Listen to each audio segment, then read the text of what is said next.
नमस्कार दोस्तों, Barwad academy YouTube channel पर आपका हार्दिक स्वागत अभिनंदन है। मैं श्यामलाल बरवड़ आपका हार्दिक स्वागत अभिनंदन करता हूं। देखिए दोस्तों, अपन पढ़ रहे थे लॉन्जाइनस को, यूनानी दार्शनिक लॉन्जाइनस को पढ़ रहे थे काव्य शास्त्र के रूप में। तो उसमें मैं छोटी छोटी क्लासें आपको दे रहा हूं। उसमें हम थोड़ा पीछे छूट गया था, तो 3 भाग में मैंने लॉन्जाइनस का जो उदात्त का सिद्धांत है वो तय किया है। आज दूसरा भाग मैं आपके सामने लेकर आया हूं, आप आराम से देखिएगा। और मैंने आपको पहले भी बताया दोस्तों, जब भी आप इस चैनल पर पढ़ने बैठते हैं तो पेन और कॉपी जरूर लेकर बैठिएगा, आपकी सहूलियत के लिए अच्छा रहेगा। आप एक एक बिंदु को नोट करते जाइए, आपके लिए अच्छा रहेगा। देखिए दोस्तों, मैं जो बात कर रहा हूं उनके ग्रंथ, लॉन्जाइनस का जो ग्रंथ है पेरिप्सुस का अनुवाद, पेरिप्सुस अनुवाद का मैं बात कर रहा हूं। पेरिप्सुस की खोज इटली के विद्वान रोबेटेलो ने की थी। थोड़ा ये लार्ज हो रखा है, ध्यान रखना।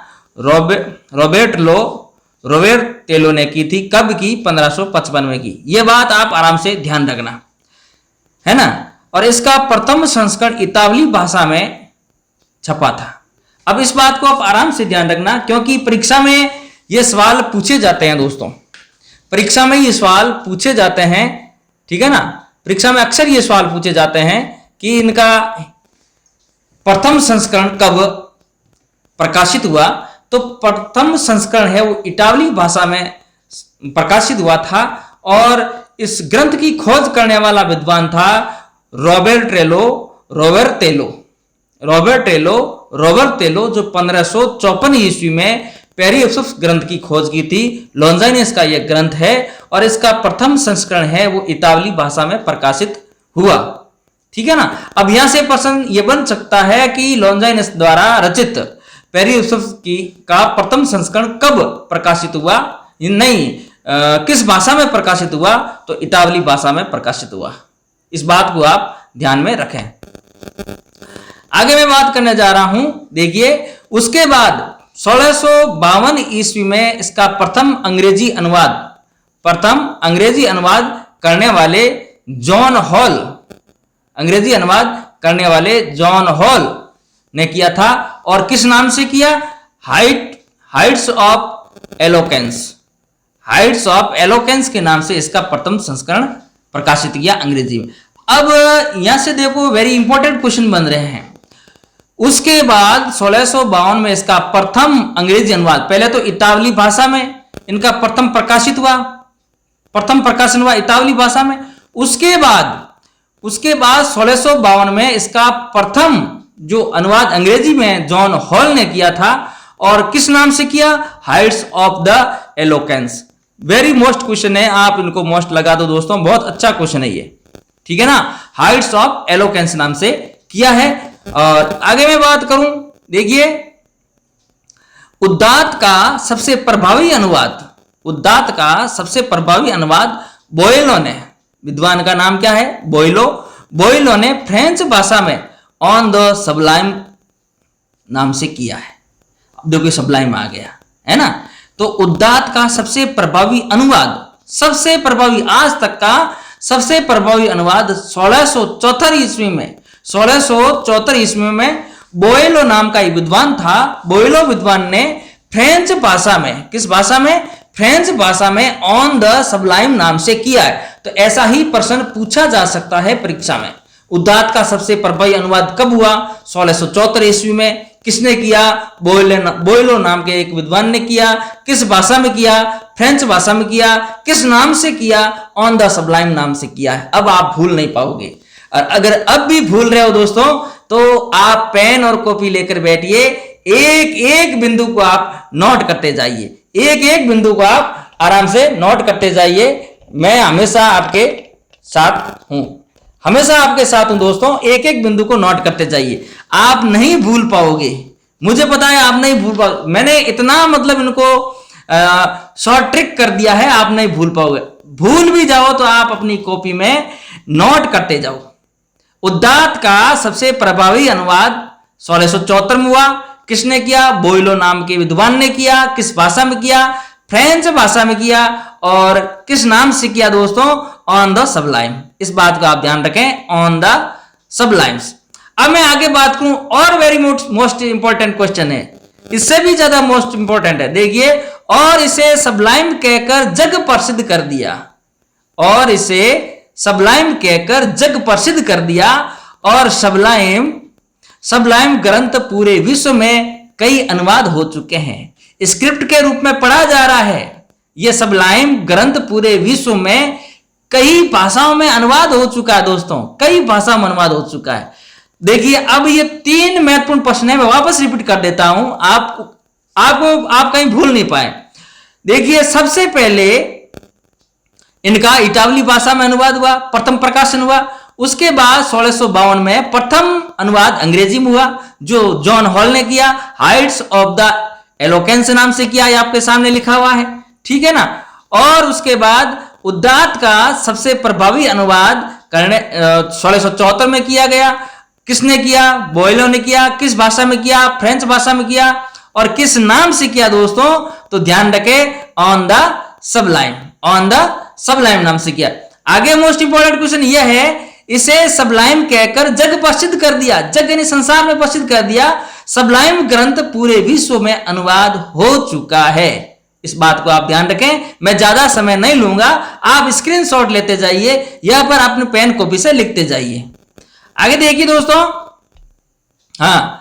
पेरी ऑफ हिंदी के अनुवाद, पेरी ई पसुस ग्रंथ का हिंदी में अनुवाद, थोड़ा नाम कठिन है लेने में। देखिए, तो हिंदी में अनुवाद कैसे हुआ? देखिए, हालांकि उदात्त की अवधारणा के पूर्वाभास आदि कवि वाल्मीकि की रचना में, हालांकि उदात्त की अवधारणा के पूर्वाभास आदि कवि वाल्मीकि की रचना में दिखाई देता है। हिंदी में इसका अनुवाद दिखाई देता है, हिंदी में इसकी झलक दिखाई देती है। अब देखिए कैसे दिखाई देती है। भारतीय काव्य शास्त्र में इसका अवधारणा स्वतंत्र रूप से कहीं उल्लेख नहीं मिलता है। जैसे एक क्रौंचे का उदाहरण आपके सामने है। क्रौंचे का उदाहरण अगर मैं बताऊं तो उसमें आपका उदात्त का सिद्धांत झलकता है, ठीक है ना। अब बताऊं कैसे? देखिए, क्रौंचे का आपके सामने, क्रौंचे का, ये देखिए, रामायण में सारस जैसे क्रौंच पक्षी का वर्णन आता है। अब मैं जल्दी सुना रहा हूं, सुनिए। भारद्वाज मुनि और ऋषि वाल्मीकि क्रौंच पक्षी के वध के समय तमसा नदी के तट पर थे, ठीक है। भगवान श्री राम के समकालीन ऋषि वाल्मीकि थे। उन्होंने रामायण तब लिखी थी जब रावण वध के बाद राम का राज्याभिषेक हो चुका था। रामायण लिखने के लिए सोच रहे थे, विचार विमर्श कर रहे थे तमसा नदी के किनारे। उनको कुछ भी समझ में नहीं आ रहा था, ठीक है। आगे देखिए, अब क्रौंच पक्षी का विवाद, उनको कुछ समझ में नहीं आ रहा। तब एक दिन सुबह गंगा के पास बहने वाली तमसा नदी के एक अत्यंत निर्मल जल वाले तीर्थ पर मुनि वाल्मीकि और अपने शिष्य भारद्वाज के साथ स्नान करने के लिए गए, ठीक है। वहां नदी के किनारे पेड़ पर क्रौंच पक्षी का एक जोड़ा अपने में मग्न था। दोनों अपनी कामुक क्रिया में मस्त था, ठीक है ना। तभी वयाद यानी शिकारी ने जोड़े में से नर क्रौंच को अपने बाण से मार गिराया। नर जो क्रौंच था वो गिर गया। रोती हुई मादा बोली, क्या बोली? क्रौंच पहने विलाप करने लगी मादा क्रौंच। इस हृदय विदारक घटना को देखकर वाल्मीकि का हृदय इतना द्रवित हो गया। देखिए, यहां उदात्त का भाव झलकने लगा है। इतना द्रवित हो गया कि उनके मुख में अचानक एक श्लोक फूट पड़ा। अब देखिए क्या श्लोक है। श्लोक है आपके सामने दोस्तों, मां निषाद प्रतिष्ठानम तव मगह सावस्ती समा यत क्रौंच मिथुना देक मदभी काम मोहितम, ठीक है ना। अब इसका अनुवाद क्या हुआ था? अर्थ, निषाद तुम्हें कभी भी शांति नहीं मिले, शिकारी को श्राप दिया, क्योंकि तूने इस क्रौंच के जोड़े में से एक की जो काम से मोहित हो रहा था, काम क्रीड़ा में मोहित हो रहा था, मैथुन से मोहित हो रहा था, बिना किसी अपराध के आपने हत्या कर डाली, ठीक है ना। इसलिए तू कभी शांत नहीं बैठेगा। गुरु वाल्मीकि ने जब भारद्वाज से कहा कि यह जो मेरे शोकाकुल हृदय में फूट पड़ा उसमें 4 चरण है, हर चरण में अक्षर बराबर है उनमें मानो तंत्र की लय गूंज रही हो। यह श्लोक के अलावा और भी कुछ, इस श्लोक के अलावा और भी कुछ नहीं है, ऐसा वाल्मीकि ने कहा। अब क्रौंच की जो कहानी है, क्रौंच और क्रौंची की कहानी। क्रौंच एक जोड़ा एक नदी के किनारे, तमसा नदी के किनारे आराम से अपने मैथुन क्रिया में या संमोहन क्रिया में लिप्त था। तो एक शिकारी ने उनको मार दिया तो मादा क्रौंच ने उनको श्राप दिया कि तुम्हें कभी शांति नहीं मिले, ठीक है ना। तो ऐसा उदाहरण है वो वाल्मीकि की जो रामायण है उनमें मिलता पूर्वाभास पहले, रामायण लिखने से पहले की रचना में दिखाई देता है, लेकिन भारतीय काव्य शास्त्र में इसका अवधारणात्मक स्वतंत्र रूप कहीं उल्लेख नहीं मिलता है। भारतीय काव्य शास्त्र में इनका उल्लेख कहीं नहीं है, परंतु वाल्मीकि की रामायण लिखने से पहले क्रौंच का एक उदाहरण आता है जो उद्दात की श्रेणी में है, यह आप ध्यान में रखें। और डॉक्टर नगेंद्र ने नेमीचंद के सहयोग से, नगेंद्र ने नेमीचंद जैन के सहयोग से 1961 में काव्य के उदात नाम को इसका अनुवाद किया। काव्य में उदात नाम से इसका अनुवाद किया, यह आप ध्यान में रखें दोस्तों। अगर मैं आगे बात करूं तो प्रोफेसर निर्मला जैन ने 1983 में भारत भूषण अग्रवाल के सहयोग से उदात के विषय में उदात की अवधारणा को समझाया। अब यह भी प्रश्न पूछा जा सकता है, उदात विषय में उदात की अवधारणा को किसने समझाया? तो प्रोफेसर निर्मला जैन। कब समझाया? 1983 में। और किसके सहयोग से? भारत भूषण अग्रवाल के सहयोग से उदात के विषय के नाम से उदात की अवधारणा को समझाया। अब डॉक्टर रामविलास शर्मा एक आलोचक और हिंदी साहित्य के इतिहासकार के बारे में बात करूं तो उन्होंने अपने कई निबंधों में उदात का उल्लेख किया है। अब देखिए पूर्वाभास, रामायण के पूर्वाभास में हमने बात कर ली क्रौंच की, है ना, और प्रोफेसर निर्मला जैन की बात कर ली उदात विषय में उदात की अवधारणा। और डॉक्टर रामविलास शर्मा एक आलोचक, हिंदी साहित्य के इतिहासकार, उन्होंने भी अपने निबंधों में कहीं उदात शब्द का प्रयोग किया है, उदात का प्रयोग किया है, ठीक है ना। अब देखिए आगे, उदात का अर्थ क्या है? आखिर उदात है क्या? उदात का अर्थ क्या है? तो लॉन्जाइनस ने उदात के कहीं पर परिभाषित नहीं किया है। लॉन्जाइनस नाम का एक फिलोसोफर हुआ था, दार्शनिक हुआ था, उसने उनके अर्थ को कहीं भी परिभाषित नहीं किया है। इस बात को आप ध्यान रखें, कहीं भी परिभाषित नहीं किया है।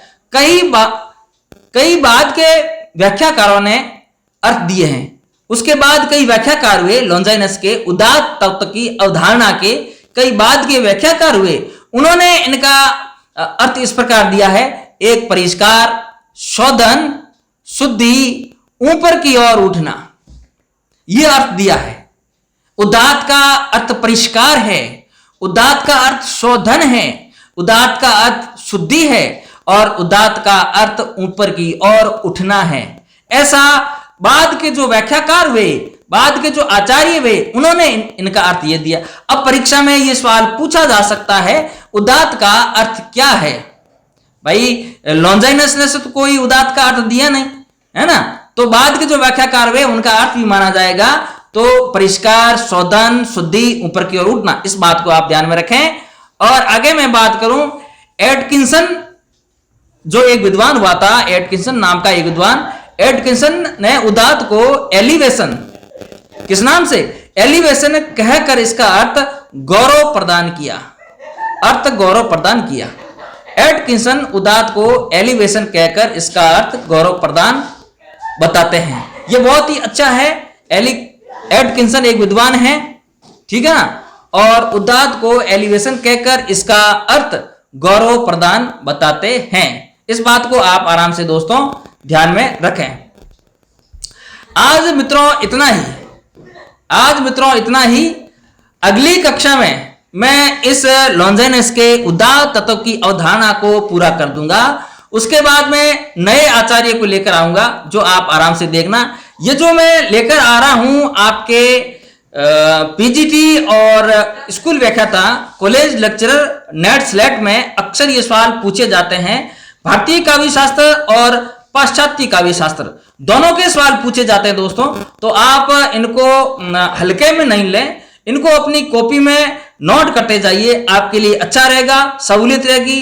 और मैं कहता हूं 100% आप इनको कभी नहीं भूल पाओगे। एक बार क्लियर होने के बाद में आप कभी नहीं भूल पाओगे।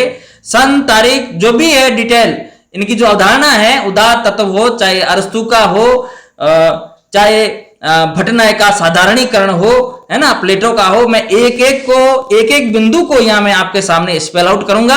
आप इनको आराम से अपनी कॉपी में जरूर लिखें, पेन और कॉपी जरूर लेकर बैठिएगा, आपके लिए अच्छा रहेगा। दोस्तों आज इतना ही। एक बात मैं कहना भूल गया, आपसे बड़ा निवेदन है कि आप इस चैनल को अपने साथियों के साथ शेयर करें, अपने तक सीमित नहीं रखें, अपने साथियों के साथ शेयर भी करें, क्योंकि आपके साथी भी इस मेगा क्लास का फायदा ले सकें और वो भी पढ़ सकें, क्योंकि ये फ्री ऑफ चार्ज है, इसमें कोई चार्ज नहीं है।